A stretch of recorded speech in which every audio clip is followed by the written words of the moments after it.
Hello ladies and gents, my name is Penny and welcome back for another episode of Mid-Atlantic Wrestling. This is the Night of the Champions. We cannot do a speech because we did it at where it all begins again. Alright, well, we've got a big show tonight, a lot of wrestling. I decided since we're doing TV shows now to do pretty much 90% wrestling on these shows. I think I've got 3 or 4 angles to chuck on there. But a lot of wrestling, a lot of expectation for this show. Let's see what the attendance is like. Let's see what the grades are like. Let's see if we still got it. You know, we've been on TV for a month. Are our events as good as they used to be? This isn't being broadcast. It's on our website. I'm not sure if that's a big thing, but it's not being broadcast. It's a proper Mid-Atlantic show like we used to do before the television. So let's see how this one runs. Ready? Let's go. Fingers crossed. Opening. Ooh, that's not very good. Huh.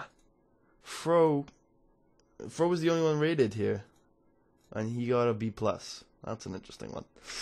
All right then, let's get this started. The wrestling starts here.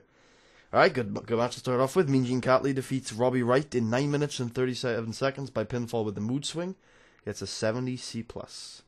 In a 79 B, about the feature great action and good crowd, Hellcat Hernandez defeats Fuyuko Higa in 619 with a running bulldog. Good stuff.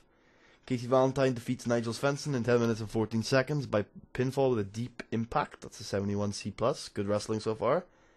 El Greg Negro defeated Deuce Deadline in 9 minutes and 44 seconds by pinfall with the Dick Smasher.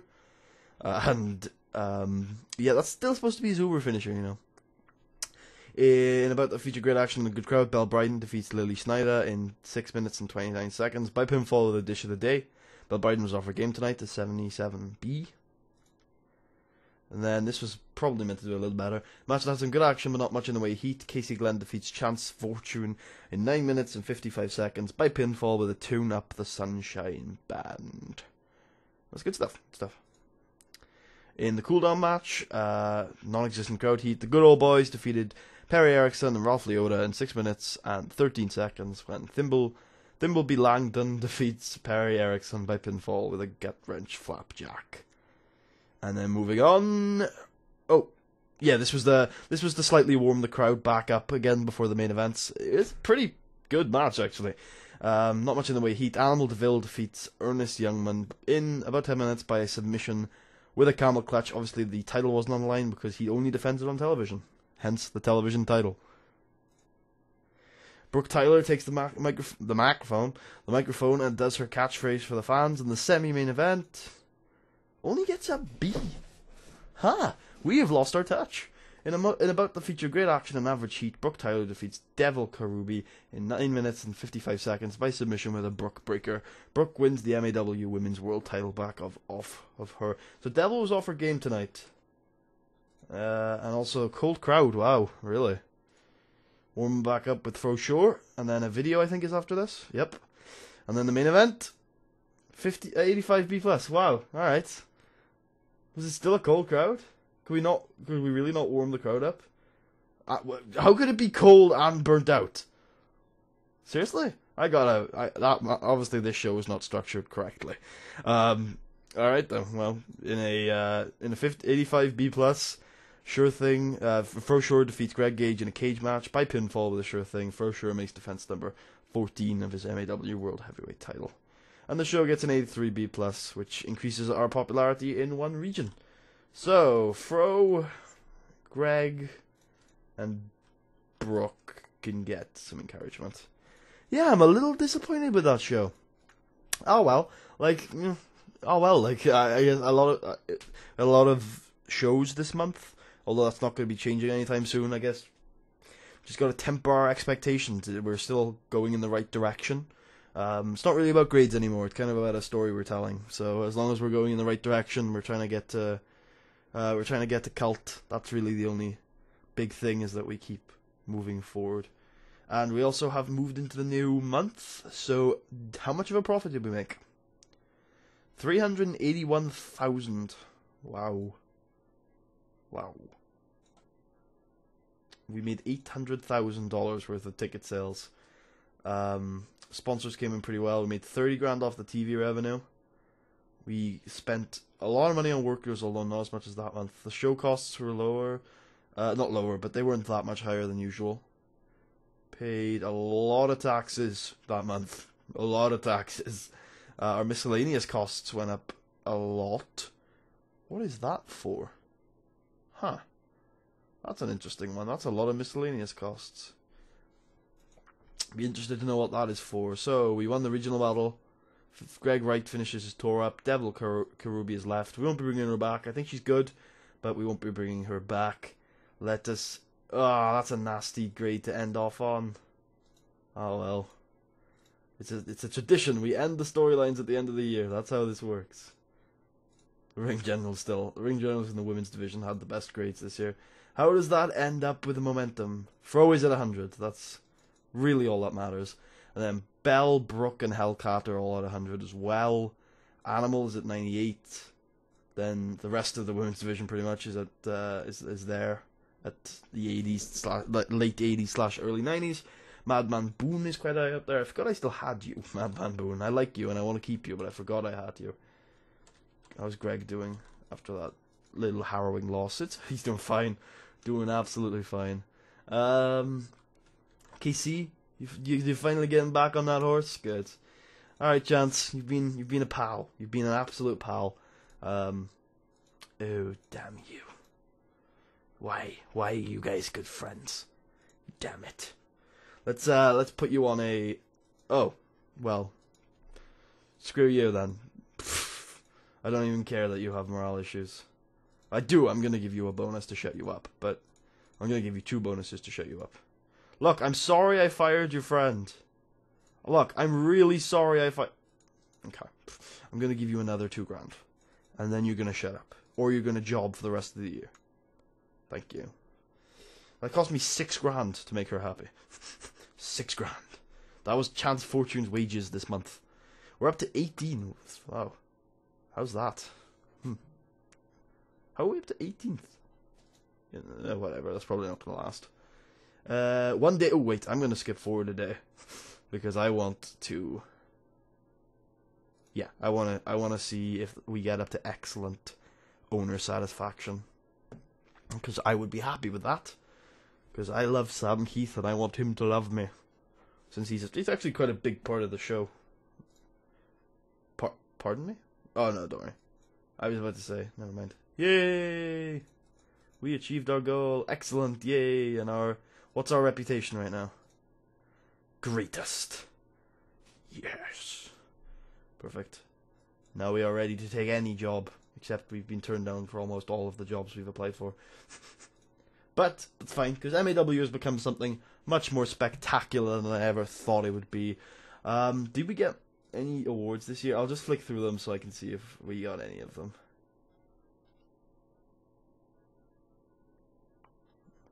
No. No, but we did draw for Match of the Year.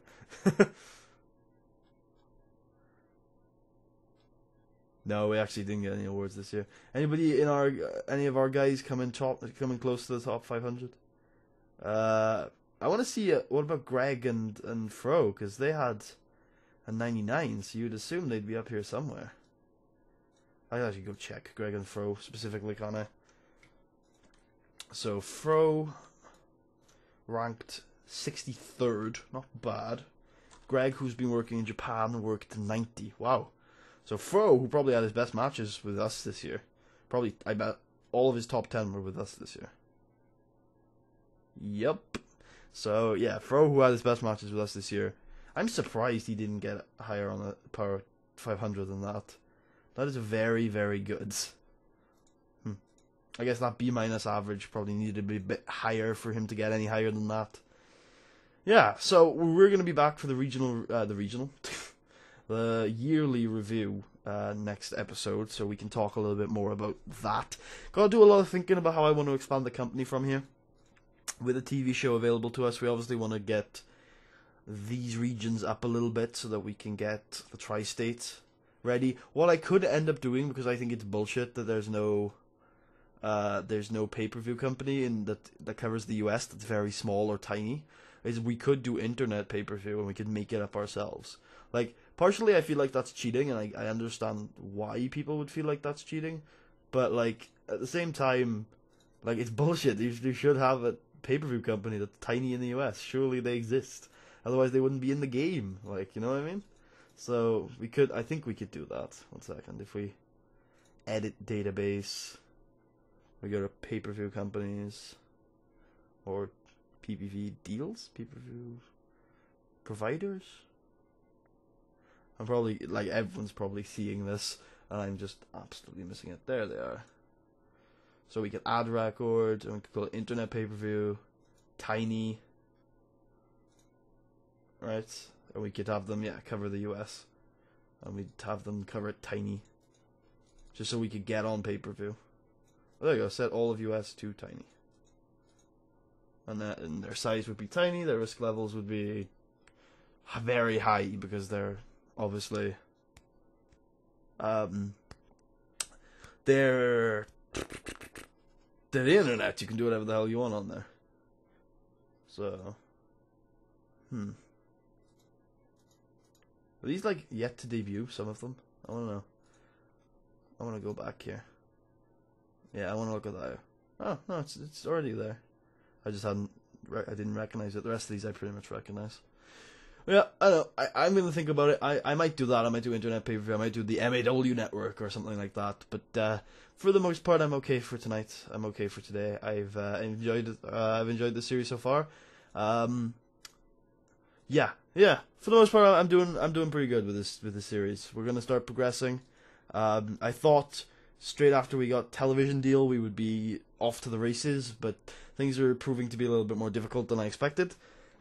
We've got to really think about our expansion options from here.